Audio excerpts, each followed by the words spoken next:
Have you ever wondered how African slaves were procured during the transatlantic trade era? The narrative is often dominated by the European side of the story. But today, we delve into the complex and diverse mechanisms involved in this dark piece of history. The transatlantic slave trade was not a simple case of Europeans capturing and enslaving Africans. Instead, it involved a network of African intermediaries who facilitated the supply of slaves to European traders. In the coastal regions of Africa, European involvement in slave acquisition primarily centered around established forts.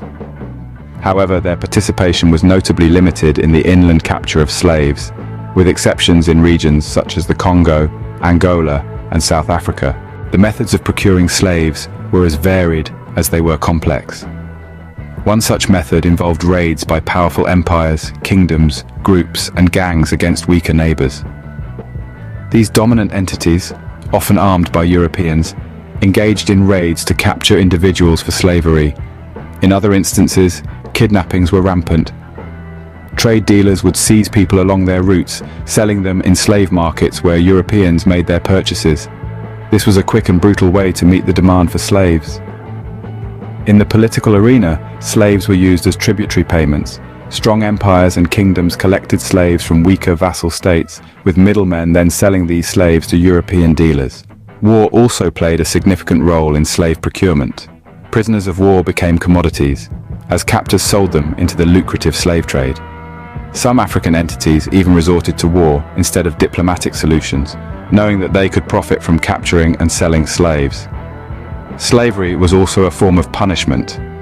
Offenders, particularly those convicted of serious crimes, faced the punishment of being sold into slavery.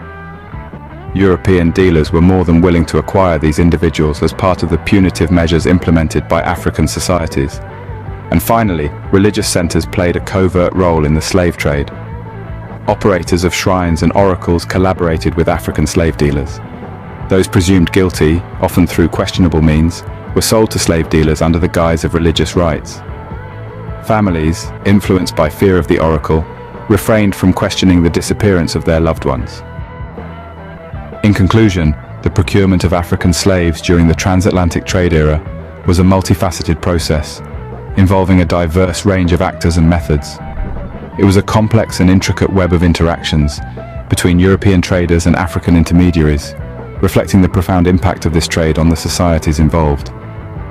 This exploration not only sheds light on the varied strategies employed in the acquisition of African slaves, but also reveals the complexity of the transatlantic slave trade era